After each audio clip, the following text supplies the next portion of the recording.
नमस्कार दोस्तों, आज बात कर रहे हैं विनका की। ये जो पौधा आपके सामने पड़ा है मेडागास्कर का, यह पौधा उष्ण कटिबंधीय और उपोष्ण कटिबंधीय क्षेत्रों में पाया जाता है, जिसे कैप पेरिविंकल और रोज पेरिविंकल के नाम से जाना जाता है। इसकी फैमिली जो है वो इपोसाइनेसी है। पौधा जिसका नाम विंकरोजा, 8 प्रजातियां पैदा हो चुकी हैं, मूलतः जैसे बताया गया 7 मेडागास्कर की और 1 भारत की। दोस्तों वीडियो को पूरा देखिएगा, मेरी सिर्फ निवेदन इतना ही है। वैसे मैं जानता हूँ, बड़ी हंसी की बात है कि कौन मेरा वीडियो देखता है, भले ही वो हिंदी भाषी हो, पंजाबी हो, मलयाली हो, उर्दू भाषी हो, इंग्लिश वाला हो, या 2-3 स्पेनियार्ड दोस्त भी हैं, पोर्चुगीज के भी 2-3 दोस्त हैं। मुझे मालूम है, क्योंकि बॉडी लैंग्वेज पर शोध करना मेरा विशेष प्रिय भोजन कहिए है। तो मैं आज बात कर रहा था प्रिया विनका।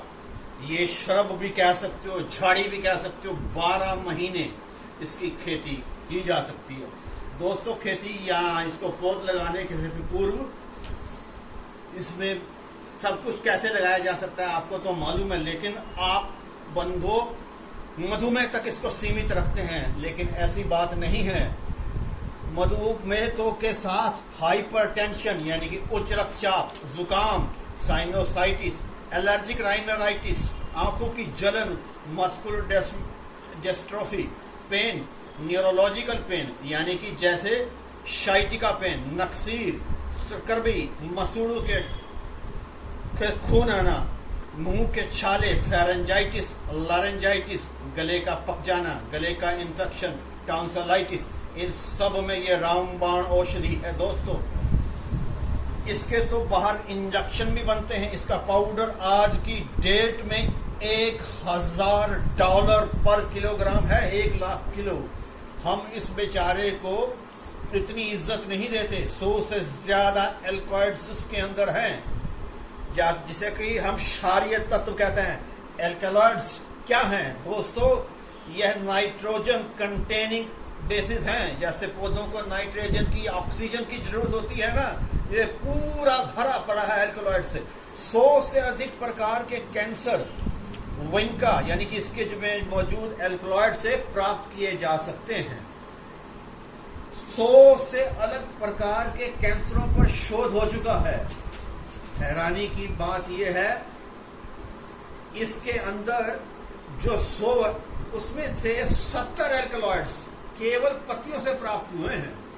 ये आधुनिक इलाजों में विंड ब्लास्टिंग प्रकार के एल्कलॉइड के कारण हुआ है।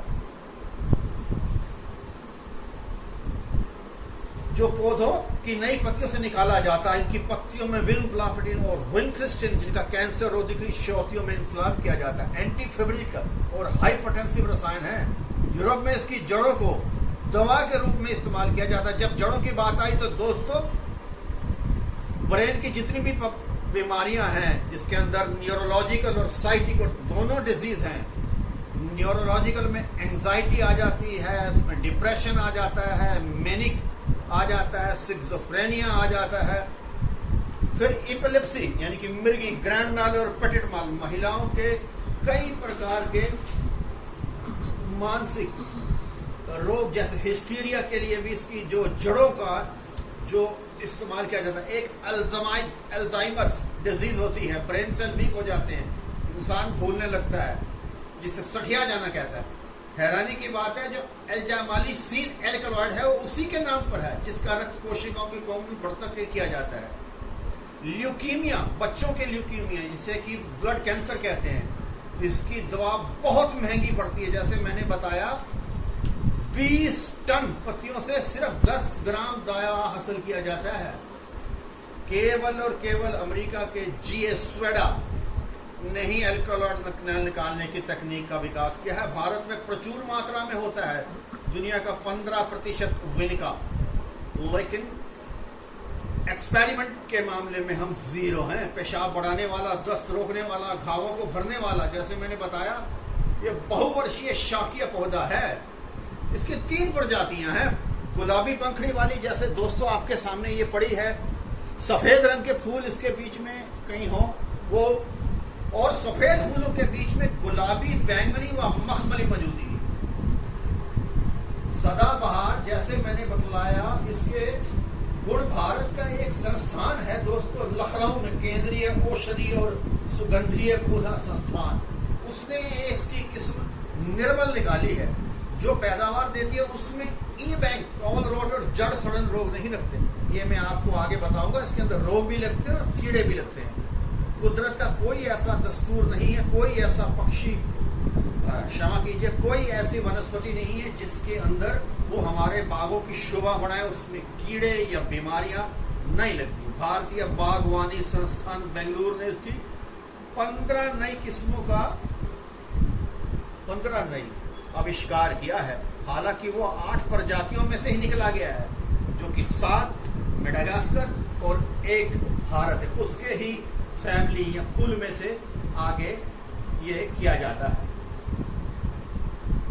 अब ये सारा साल तो हो जाता है दोस्तों। इसकी पत्तियां जो होती है ना, उस पर लिटिल मीफ मोज़ैक लोग रख जाता है, पीला हो जाता है। इसके अंदर मैंने देखा काले रंग के कीड़े जिसे एफिड्स कहते हैं, वो भी रुक जाते हैं। डाईबैक, एक तरफ से सड़ना, वो भी बीमारी लग जाती है। तो उसके अंदर आप कोई भी फंजीसाइड डाल सकते हो, कीड़ानाशक दवाई के, जैसे मैंने बतलाया। इसके अंदर कीड़े भयंकर बहुत मात्रा में आ जाए, हालांकि वो निकल जाते हैं क्योंकि ये बहुत ही हार्डी प्लांट है। तो उस पर आप नीम का स्प्रे भी कर सकते हैं। ये जो विनका नाम का बहुत ही शरीफ पौधा है, इसमें ना काले रंग की जड़ सड़न, इसकी जो जड़ सड़न पोले में वो भी रंगित हो जाती है। इसके लिए आप कोई भी फफूंदी नाशक कर सकते हैं। जड़ सड़न भी होती है और जड़ गलन भी होती है। दोनों में ये फर्क है कि जड़ सड़न जो होती है वो दोनों ही फफूंद के कारण होती है, बड़ा ही मामूली सा फर्क रह जाता है। और सड़न और गलन में, गलन को वो प्रकार की फफूंदी ज्यादा आकर्षित करती है जब पानी होता है, और सड़न तो इससे कोई मतलब नहीं है कि ज्यादा मात्रा में हो या कम मात्रा में हो। इसके जो पत्ते हैं ना, वो भी भूरे काले धब्बे के रूप में लग जाते हैं। झुलसा रोग भी हो जाता है, जैसे टमाटर वाला सूखा रोग होता है। कभी कभी इसके पत्तों पर लीफ कर्ल वायरस भी आ जाता है, टमाटर के धब्बों वाला सूखा धब्बा, जिससे कि TSWB भी कहते हैं। पत्तों पर स्लेटी धब्बे भी आ जाते हैं। ये फंगस है, इसकी रोकथाम के लिए आप मैंथोजेन, यानी कि जो कि कॉन्टैक्ट फंजीसाइड है, वो आप प्रयोग कर सकते हैं। दोस्तों, मैंने इसके बारे में आपको बहुत कुछ बतलाया है, और जाने से पहले मैं एक बात बताना चाहूंगा। देखिए जरा, मैं कह रहा था कि जाने से पहले ये बता दूं कि इसके पुष्प, इसकी पत्तियां, इसकी जड़ें सब काम आता है ना। और इसकी जो प्रवर्धन है, इसको जो मल्टीप्लाई है करना है, 1 से 50 पौधे लोग इसको उससे बनाते हैं, कटिंग से। कटिंग से दोस्तों पहले तो 10 दिन में आप कटिंग काट के लगाओगे, वो सूखेगी, फिर 10 दिन के फिर 10 दिन और लेगा, वो हरी भरी होगी। 20 दिन बजाय ये काम करने की, इसकी फलियां नहीं है, इसके अंदर भी सैकड़ों फलियां हैं। ये फलियां ले लो और हफ्ते में आपको स्वच्छ ताकतवर पौधा प्राप्त हो जाएगा। तो मैंने पुष्प ज्ञान वालों से पूछा क्या कटिंग करना उचित है? कहते हैं कि मात्र बहुत कम ऐसे पौधे हैं जिसमें कटिंग का राग अलापना ज्यादा अच्छा। उन्होंने कहा क्राइसैंथेमम है, बाकी जो फूलों में बीज से ही प्रवर्धन किया जाता। कटिंग के पौधे जो डॉक्टर जिन्होंने शोध किया है, जिन्होंने बॉटनी पर PhD और पोस्ट PhD करी है, अपनी जिंदगी के 20 साल से लेकर आज वो 60 साल के 40 साल लग गए उन्होंने, वो कहते हैं बीज से ही प्राप्त करना ज्यादा श्रेयस्कर है। ये बात ऑथेंटिक है, साइंटिफिक है, बनाने को कुछ भी किया जा सकता है। तो बीज से ज्यादा बेहतर है, स्वस्थ पौधा प्राप्त किया जा सकता है, कटिंग से भी लग सकता है। उन्होंने बताया कि शेडेड प्लांट की कटिंग लगाओ, जितने भी आजकल वो आते हैं शेड प्लांट, एक्सोटिक प्लांट, जिसे आप छाए वाले पौधे कहते हैं। क्राइसैंथेमम को हम देखो कटिंग लगाते हैं, बड़े शौक से लगाते हैं, सारे वैज्ञानिक लगाते हैं। तो उन्होंने कहा कि ये बीज मिलते तो हैं, ये एक पौधा अभी 4 इंच का होता नहीं कि बीज प्राप्त करने लग जाता है।